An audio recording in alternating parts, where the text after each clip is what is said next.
Kinatuwa ng labor groups ang pag-aproba ng komite sa Kamara sa panukalang 200 pesos na dagdag sahod sa mga manggagawa sa pribadong sektor. May babala naman ang ilang grupo ng mga employer. May unang balita si Tina Panganiban Perez. Dagdag sahod! Dagdag sahod! Isa batas, isa batas! Aprobado na ng House Committee on Labor and Employment ang panukala para sa 200 peso daily minimum legislated wage hike para sa lahat ng manggagawa sa pribadong sektor. Nangyari ito isang araw matapos magpulong tungkol dito ang ilang labor group at mga kongresista sa pangunguna ni House Speaker Martin Romualdez. Ang kasalukuyang daily minimum wage sa NCR ay 645 pesos.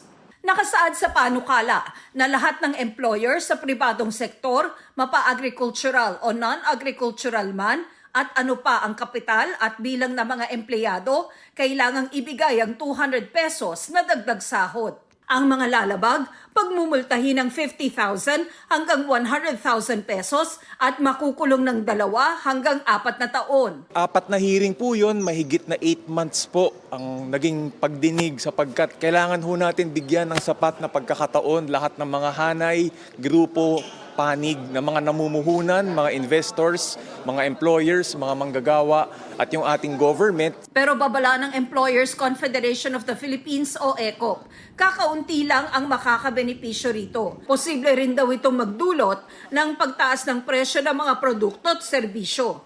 Pag nag-approve ng legislated wage hike sa minimum wage, 16% lang, 1/6 of the 52 billion are benefited. The other 84%, iba-iba yan. Marami dyan, nasa informal sector, marami din wala namang employers. Isa lang, ang remedyo niyan, tataasan nila yung presyo nila kung kaya ng merkado o pagbabawas ng tao. Baka rin daw sa ibang bansa magpunta ang mga dayuhang negosyante dahil sa paiba-ibang polisiya ng pamahalaan. Pinapaasa mo yung mga tao, tapos tinatakot mo yung mga investors. Alam nila kasi meron tayong policy tripartite, bigla bang legislate the wage, and predictable tayo. Meron tatakot sa ating investors. Oras ang hinahabol para tuluyang pumasa sa Kamara ang panukala dahil iilang araw na lang ang natitira bago mag-adjourn ang sesyon sa February 7 para bigyang daan ang campaign period ng eleksyon 2025. Para mapabilis ang pag-aaproba sa panukala, nananawagan ng ilang kongresista sa Pangulo na sertipikahan itong urgent.